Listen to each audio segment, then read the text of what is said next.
Hello, everyone, and welcome to another QGIve webinar. My name is Justin Cook. I'm the Director of Demand Generation at QGIve, and I am so excited today to talk about this topic, 5 donation form trends to increase giving and best practices to help your organization raise more this year. But before we get started, let's start with why. Why is one of the most important things to ask yourself. And we're focusing on this topic today because having a donation form that's set up specifically to facilitate gifts is important, but it's not a magical place in which all of your donors will give to your organization. In fact, almost half of all donors prefer to give to your organization online, but not everyone has 100% committed to giving. As many as 83% of the people who visit your donation page won't go on to make a gift, which means that you need to continue to adapt and stay ahead of donor expectations to continue driving an exceptional giving experience and convert more lurkers into donors and increase your donation conversion rates. So let's start on how we can do this. Trend number 1, focus on speed. Speed is crucial to the experience your donors have with your organization online. Page speed has become one of the most critical factors in determining whether someone gives to you or whether they don't. Speed directly correlates to improved conversion rates and more funds for your organization. We see this in that research shows that for every additional second of load time, conversion rates drop by 4.42%. To give you an idea of what that means to your organization, if the average one-time donation amount is $80, for every 100 donors, you're losing $353 for each second it takes for your donation form to load. Now add that up to 1,000 donors, and that's $3,536. That is a large portion of money left on the table that could have been used for something critical at your organization. And based on this same research, we see that the highest conversion rates occur on pages that load between 0 and 2 seconds. This is difficult, but not impossible to achieve, and I'll dive into some best practices in a moment to help you do this. But page speed is not the only major factor. Once your form does load, donors will still need to fill it out. The total length of your form has a huge impact on the donor's perception of how difficult it will be to complete your form. Long forms are visually overwhelming and can lead donors to leaving your page even though it loaded like lightning. To overcome this, try splitting the donation process into bite-sized pieces to help your donors stay focused on the task at hand and increase their chances of completing their donation. So some tips from QGIve on how to improve your speed. Number 1, remove excessive fields. Too many fields leads to too many decisions for donors, and it leads to donor decision fatigue. This greatly increases the likelihood that donors will abandon their donation. At most, you want to ask 1 or 2 additional questions, like, are you interested in volunteering? And other than that, you want to minimize the number of fields on your form. You're focusing on minimizing the number of decisions that the donor has to make and the total time it takes to finish making a donation. Number 2, focus on mobile. A mobile-first strategy is crucial. 61% of your donors are using a mobile device to make a donation. So make sure that your forms are optimized and to look great on every device, and minimize images and other distractions on that page that will cause page speed to slow down on mobile. In addition, make sure that you're providing fast payment options. A major change that was introduced in the e-commerce world a couple of years ago was the 1 to 2-step payments. You may be familiar with this popular shopping like Amazon with how this is executed, and the results were groundbreaking. As more and more donors expect this functionality, it's important for your organization to implement faster payment options to speed up the donation process. At QGIve, we call this Express Donate. It is the ability for donors to quickly finish the donation process in just 2 steps. They select the donation amount, they select their preferred giving method and fill out that information, and they're checked out. It's a 1-2 step. Minimize the total number of images. The more images that you have on your form and your donation page, the slower it will load. Ensure that you minimize the number of images you're adding to increase load speed. However, if you are adding images to your donation page, like a donation background image, or you're adding images directly tied to donation amounts, make sure that you run them through an image optimizer. You can just look up what an image optimizer is. Basically, what it does is just reduce the total file size, which will then make it load faster. So if you do add those, make sure that you're running them through an optimizer before. And finally, using multi-step forms to split up the donation process is very helpful in helping donors get to that end goal of completing their donation. Basically, you want to go from this very long form, which is very overwhelming, to this, a very simplified version of that form. This works for a couple of reasons. One important reason is that a donor's first step is choosing their donation amount. When they choose their gift size, they're moved to a different chunk of the donation process. In their minds, that donor is now committed to giving. Moving them on to the next step after they make that initial decision just makes the rest of the giving process a formality. That moving from one step to another also creates what we call cognitive momentum. The further someone moves through the process of a multi-step form, the more invested they become in completing that process.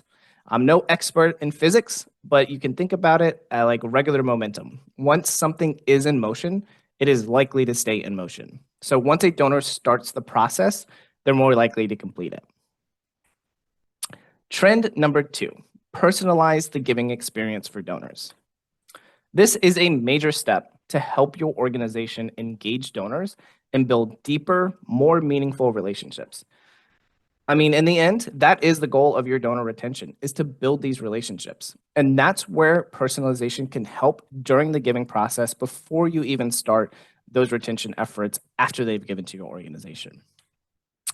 The reason is because donors want to feel valued. In fact, a study shows that 13% of your donors decided to not give again because they hadn't been thanked by the nonprofit that they gave to.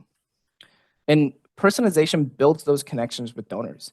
18% of donors stop giving because of poor service or communication.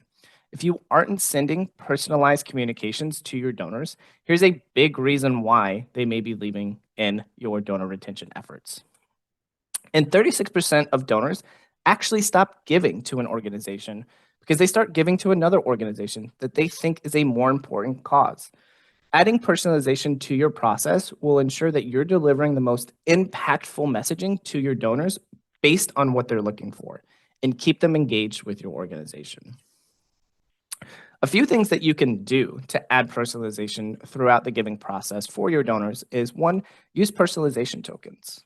Personalization tokens add details about a user to the giving process, such as their first name and what they've given in the process, and so on and so forth. Personalization tokens you can add to your donation forms, on your confirmation pages, and your thank you emails. And you can even add them into your marketing emails and text messages to tailor your messages directly to your donors. Adding your donors' first name, recognizing their previous giving history, or their event attendance, or if they've been giving a one-time gift or recurring gift, are major additions to let them know that you hear them and you value what they have been giving to your organization. It's all about recognizing them and letting them know that that they are valued and their contribution is making an impact. If available, dynamically suggest donation amounts on your donation forms. At QGIve, we call these smart amounts, in which we dynamically suggest donation amounts based on giving history. This helps tailor the donation amount to something everyone can give to your organization. In the same vein as personalization tokens, make sure that you are customizing your confirmation pages and your thank you emails to show the impact of a donor's gift, and then tailor what's on the page so that they know what they have given, such as a one-time versus recurring gift. Make sure that you are showing what the impact of that gift is. And last, but certainly not least, build donor lists and send segmented communications to your donors. In the same vein as one-time versus recurring, this is one of the most important steps of ongoing donor retention. Building lists to thank your donors and recognizing what they've given and then showing them their impact is what will help you prevent some of those major stats that we were showing you before. Donor lists can solve all of these if you segment your donors and send tailored messages to them based on how they've interacted with your organization. Trend 3, provide multiple payment options. Why? Convenient payment options improve conversion rates. In fact, donors typically have one or two preferred payment methods. And when you feature these top payment methods or the preferred methods that your donor base has, you can increase your conversion rates up to 30%. This is because multiple payment options provide donors with flexibility to choose how they give, no matter where they are or on what device. Donors will give to your organization when they feel inspired, even if they don't have their wallet with them. Digital wallets will give them the option to give instead of leaving your donation form and forgetting to donate later. And donors will be more willing to give since each of these payment options and digital wallets are recognizable to donors and they trust to give through them. And to add payment options, you need to work with your donation form provider to ask them about the options available to your organization on your donation forms. Important payment options to have available include major credit cards and e-check, popular digital wallets such as Apple Pay, PayPal, and Venmo, and an easy way to collect offline donations or registrations and easily add them into your donation form platform with all the donor details. Trend number 4, improve donor retention by encouraging your donors to give a recurring gift instead of a one-time gift. Recurring donors are the dream donors of any fundraiser. Around 45% of donors give to a monthly giving program, and they tend to give 42% more annually than their one-time counterparts over the course of their relationship with a nonprofit. So recurring gifts are regular, dependable income that represents a base of donors that give more and stick around longer than one-time donors. Also, monthly recurring donors have a 90% retention rate, which is well above the total donation retention average of 41.9%. And finally, recurring donations are also a really valuable engagement tool for new nonprofits who are looking to engage younger donors. As many as 52% of millennials prefer to give monthly over giving one large gift. Millennials and Gen Z donors tend to be very philanthropic, but they don't have the same amount of disposable income as the Boomer or Gen X donors. Showing your younger supporters that they can make a big impact by giving a smaller amount every month is a really powerful way to welcome them into your donor base. Simply add recurring gifts so that you can keep encouraging recurring donations. I know it's not a radical idea, but simply adding recurring gifts to your donation form will increase the likelihood a donor will give a recurring donation. However, you do not want to default to recurring gifts on your donation form. If you are running a campaign centered on recurring gifts in which you're asking explicitly for recurring gifts, then you might want to send out a link to your donation form that defaults to recurring options. But don't do this on your year-round donation form or any other form you share, because this will make your donors feel like you're trying to trick them, and they will more likely leave your form without making a gift. So make it an option, but not an obligation. Include a short, clear appeal for recurring donations on your form. You can do this by simply adding a text box to your donation page and explain how recurring gifts make a larger impact. If your donation form provider has the ability, try adding impact statements and optimized images tied to those donation amounts to further show donors what their impact will be. It's also very important to offer a variety of billing frequencies. As you learn more about your donors and their giving behavior, these frequencies may change, but most likely you'll have a monthly option, and based on what you're seeing from your donors, you may want to add a quarterly option or even a bi-weekly option. So give them a couple of options so they can choose, and then give them the freedom to choose. In the same note, allow donors to select when they want to start and end their recurring gift. This ultimately provides donors with the ability of how often and how long they wish to give to your organization. And additionally, you can continue to call out recurring giving on your donation form, by using subtle callouts like this, or you can use recurring prompts like this that make one final ask to your donors to upgrade to their recurring gifts. So make sure to check with your donation form provider to see if they have anything to help you encourage recurring gifts on your donation form. And then trend number 5, use trust indicators.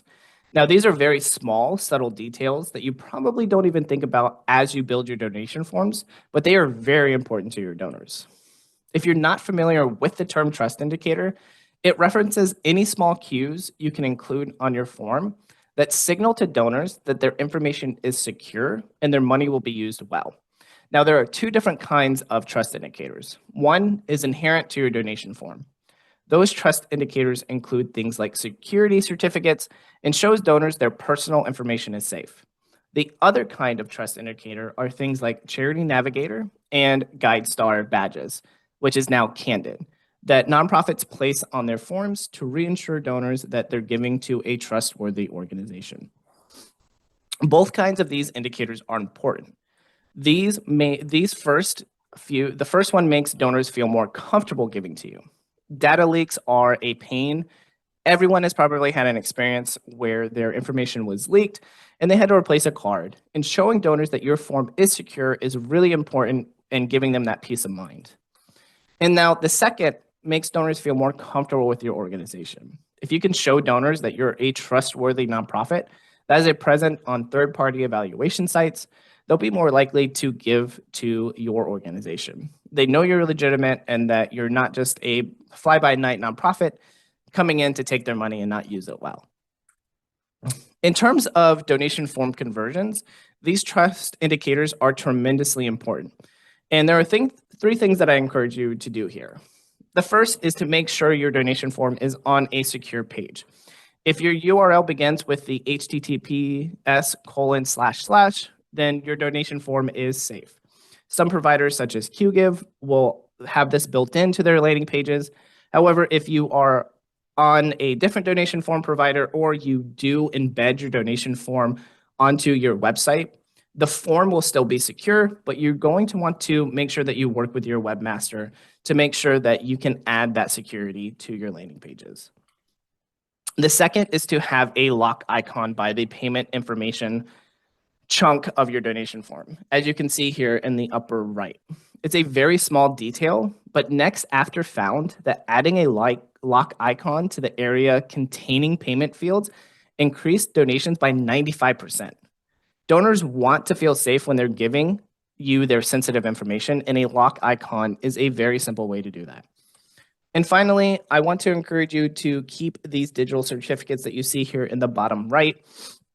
These certificates may not look great, but they are really important to donors. So resist the temptation to override them, as it will show them that you're protected and their information is protected when they're finalizing their gift, and that you value their privacy. If you're using QGive, there's not a lot that you need to do. However, if you are not, like we mentioned before, make sure to talk to your webmaster about adding security icons and having a secure page in sight. Your donation form on QGive already would include a lock icon and security certificates, but if that doesn't happen and your donation provider doesn't have the ability to add that to your donation forms, you can do something like this on your donation form page, where you can add a small graphic that shows that you are a credible organization and adds those security signals. And if you have any form builder that you use, you can also customize the page yourself and add these little trust indicators and badges as well. Thank you all for watching. I hope you found the topic here today very enjoyable, and I hope it helps you on your path to raising more funds. If you have any questions, feel free to email us at marketing@qgive.com. If you're looking for more best practices and resources on fundraising, feel free to click this link to the QGive blog. And if you want to see QGive's donation forms and all of the features that we talked about today in action, feel free to click that link to request a demo of QGive's donation forms. See you all later. Happy fundraising.